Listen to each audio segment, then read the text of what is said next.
They say that secrets can erode the very foundations of a marriage.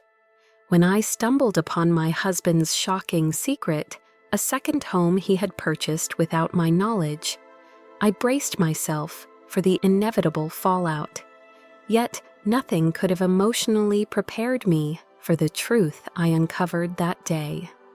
How would you react if the person you trusted the most concealed a reality that could destabilize your entire relationship? Welcome to the whirlwind of emotions I faced with my husband, Leo. My name is Mia. I'm 29 years old, and I'm about to share the turmoil that unfolded when I learned of Leo's hidden life, a roller coaster of feelings that took me completely by surprise.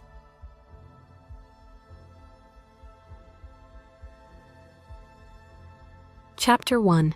Distances Measured in Absences. Leo and I had always considered ourselves a solid team.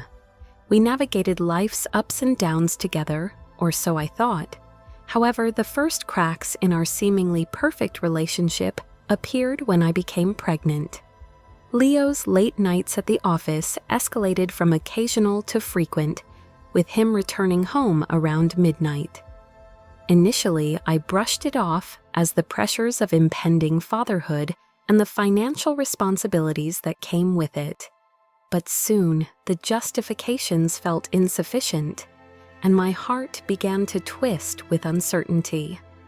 One quiet evening during a dinner that had once been filled with laughter and light, I made the decision to confront him.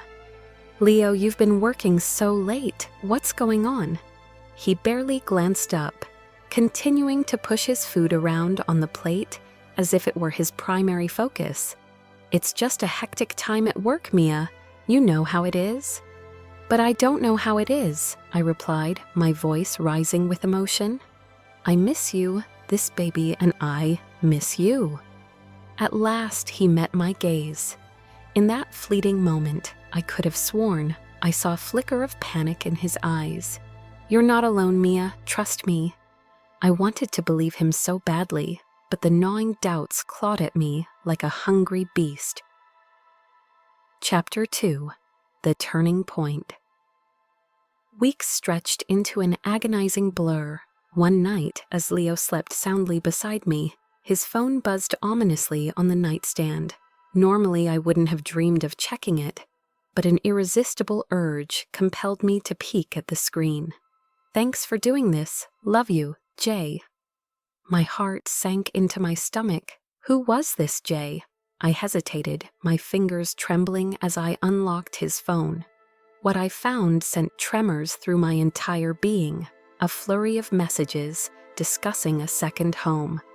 "What the hell?" I gasped, gripping his phone as if it were the only anchor in a storm. Was this where he disappeared to every night? Who was he meeting? Just then, Leo stirred beside me, awakening from his slumber. "Mia, you okay?" I forced a deep breath, my mind racing. "Just the baby kicking," I lied, my heart pounding. Was our family grounded on foundations of deceit? That night, sleep eluded me. The next morning, as Leo left for work, I decided to track him using the location app on our phones. My worst fears materialized. He wasn't at the office, he was at the address I'd uncovered. Clutching my car keys, I leaned down to my belly and whispered softly, "Let's go see what Dad has been hiding." Chapter 3. The Discovery. When I finally arrived, the house before me looked stunning. A charming sunlit cottage, reminiscent of a classic storybook illustration, with blooming flowers surrounding it and a nostalgic wraparound porch. I parked a block away, my heart pounding in my chest. As I approached, I caught a glimpse of Leo through the window. The expression on his face shifted from surprise to sheer terror as he spotted me. Before I could call out to him, a little boy dashed out of the front door, his face lit up with unrestrained joy. "Are you here to help us?" he exclaimed. "Help with what?" My confusion only deepened as I watched him race back into the house. Leo stood at the doorway, panic written all over his features. "What are you doing here, Mia?" he demanded, his voice shaky and uncertain. "No," I pushed past my anger, desperation overriding my emotions. "What are you doing here? Why do you have this house? And who is that child?" "Please, just come inside," he pleaded, desperation evident in his voice. I took a step closer, refusing to back down. "You owe me an explanation. Why was I kept out of this? I deserve to know the truth." As Leo hesitated, the little boy peeked out from behind him with wide, innocent eyes. "Are you the lady from the pictures? The one Daddy always talks about?" My heart raced, a mix of disbelief and dread swirling within me. "Pictures? You talk about me here, Leo? Is there something you want to explain?" With horror etched on his face, Leo swallowed hard. "No, Mia, it's not what you think. Just let me explain." "Then explain," I demanded, my voice steadier than I felt. "What's really going on? Where is this boy's mother?" "Please, you shouldn't be here like this," he stammered, his eyes searching mine for understanding. The little boy, ever curious, piped up again. "You're gonna be my new friend, right?" "New friend?" I echoed, confusion morphing into a flicker of dread. As Leo desperately tried to calm the rising tension, I felt my heart harden. "I'm done playing games, Leo. I need the truth now." Suddenly, a familiar face appeared at the entrance. My mother, a paintbrush in hand, looking equally surprised and sheepish. "Mia, what are you doing here?" "Mom, what's going on?" I was baffled beyond belief. She stepped inside, the room revealing a lively scene filled with friends and family, busily preparing, painting walls, adjusting furniture, creating a warm and inviting atmosphere. "We've been working on this house for you and Leo," she explained, eyes glistening with unshed tears. "He wanted it to be a surprise."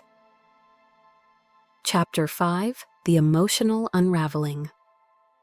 The weight of her words felt like a heavy fog lifting, replaced by a torrent of emotions swirling in my mind. "A surprise? Leo, this isn't a surprise. It's a betrayal. Why wouldn't you tell me before now?" "I thought this was the best way to do it," Leo said, genuine regret flooding his voice. "I wanted you to have a lovely place to start our family together." My head spun with a whirlwind of emotions. Relief collided with betrayal and confusion. And what about the late nights? The secretive messages? My mother, still holding the paintbrush, interjected. "The message you saw was from me, Mia. I was thanking him for helping us out while we were struggling." I glanced at the boy, still gazing at me with wide, innocent eyes. It appeared his presence was all part of an elaborate ruse to keep me in the dark. "His name is Oliver," Leo interjected softly. "He's the son of my best friend. Whenever I was late, it was because we would be working together to make this house a home for you." "Leo," I said, disbelief fading into understanding. "You should have trusted me to share this journey with you. Keeping this from me only caused pain." "I was foolish," he admitted, tears welling in his eyes. "I thought I could shield you from stress, but now I see that I made everything worse." Chapter 6: Finding Our Way Back. With emotions still fluctuating, I stepped forward and placed a gentle hand on my belly. "You could have let me in, Leo. A beautiful home is built on trust, not secrets." "I know," he replied, his voice cracking under the weight of regret. "I'm sorry. I wanted to create the perfect life for our family. I thought hiding it would make it all better, but I see now it only drove a wedge between us." As I surveyed the room filled with our loved ones, all there to share in our future, I felt warmth replace the anger swirling within. "No more secrets, Leo. I whispered, pulling him into a tight embrace. "Promise me." "Never again," he replied, relief etching away the tension from his face. From this day forward, we build our dreams together. Later that evening, as I sat on the porch of our new home, the place where our future would unfold, Leo joined me, a warm cup of tea cradled in his hands. "So what do you think?" he asked, nudging me playfully. I smiled, tears of happiness welling in my eyes. "I think you're an incredible idiot, my wonderful idiot." He burst into laughter, wrapping an arm around my shoulders, guilty as charged. "I can picture us here," I said softly, gazing into the twilight, watching our little one take their first steps in the garden. "I can see it too," he replied, his voice a gentle promise. "Let's promise each other, no matter what happens in life, we'll always remember this moment and hold on to this feeling." "Deal," I whispered, resting my head against his shoulder. "We're in this together, Mia," he murmured. "Now and always, I won't let go." Sometimes love isn't about grand gestures or picture-perfect moments. It's about understanding, trust, and choosing to be there for each other, flaws and all.